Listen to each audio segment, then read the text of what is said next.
Qiz bola qabulimizga kelyapti. Shahnoza bu menda homiladorlarga xos toksikozlik, ko'ngil aynish, qusishlar bo'lyapti.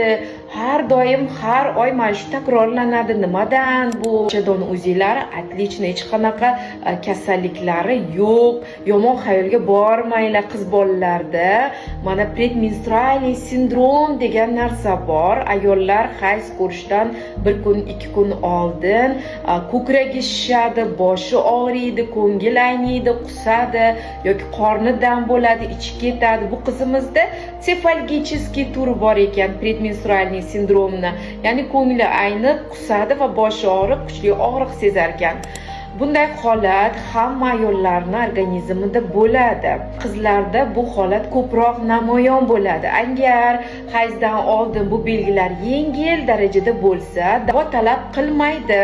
Agar bu holatlar kuchli darajada bo'lsa va o'rta og'ir darajada bo'lsa, albatta ginekolog qabuliga kelib, lechenyangizni olib keting.